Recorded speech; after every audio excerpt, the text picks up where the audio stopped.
వచ్చాడంటే పెద్ద తలనొప్పరా. వచ్చేసాడు అన్నయ్య. రాత్రంతా మేలుకొని రోడ్లపై తిరిగే వారి సంఖ్య, ఆన్లైన్లో ఉండేవారి సంఖ్య రోజు రోజుకి పెరిగిపోతుందిరా. ఏం చేద్దామంటవా? దీనిని బట్టి దయ్యాల ఉనికి ప్రమాదంలో పడే పరిస్థితులు కనబడుతున్నాయి. ఏం మాట్లాడుతున్నావురా? అన్నయ్య, నాకు డౌటు. ఇంకెందుకు లేటు, అడుగు. లవ్ చేస్తున్నప్పుడు ఎవరిని అక్కడికి ఇక్కడికి తిప్పుతుంటారు. వద్దని చెప్తున్నా వెంట తిరుగుతారు.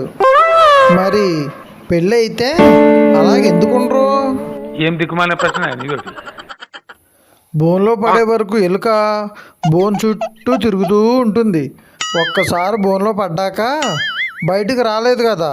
ఏం చెప్తిరి ఎప్పుడు ఇలాగే చెప్తారా? బోను అంటే గుర్తుకొచ్చింది. రాత్రి సుధా వాళ్ళ ఆయన్ని చెంప మీద కొట్టిందంట్రా. ఏం చేద్దామంటావు మరి? ఏమైంది? ఎందుకు కొట్టింది?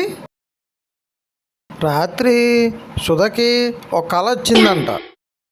అందులో సుధ వాళ్ళ ఆయన ఎవరో అమ్మాయితో తిరుగుతున్నాడంట. ఎందుకు పుడతారో కూడా తెలియదండి మనుషులు. కొంతమంది బేసిక్ సెన్స్ ఉండదు మనుషుల దగ్గర. అది తనకు వచ్చిన కళ. తనకి అలా కళ వస్తే అతనేం చేస్తాడు?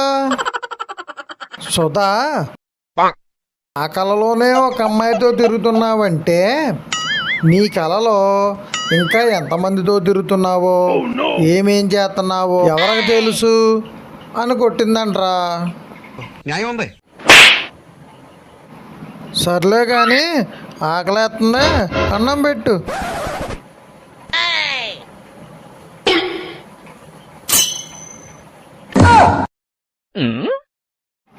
అన్నం ఏంట్రా ఎంత తెల్లగా ఉంది?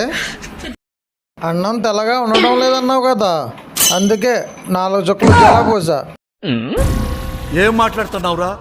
నరాలు కట్ అయిపోయింది. ఉజాల బట్టలనే కాదు అన్నాన్ని కూడా తెల్లగా చేస్తుంది. అరే ఏంట్రా ఇది? యారా, ఇంకా నీ తింగర పనులు మానవా? పెళ్లి చేసుకోవచ్చు కదరా, వదినమ్మ వండి పెడుతుంది. పెళ్లి గురించి పోయే ముందు మన తాత ఏమన్నాడో తెలుసా? చెప్పు. ఏమన్నాడో? ప్రశాంతంగా ఉన్నప్పుడు పెళ్ళి అవ్వలేదని బాధపడితే పెళ్ళి అయ్యాక ప్రశాంతత లేదు అని బాధపడతావు అన్నాడు.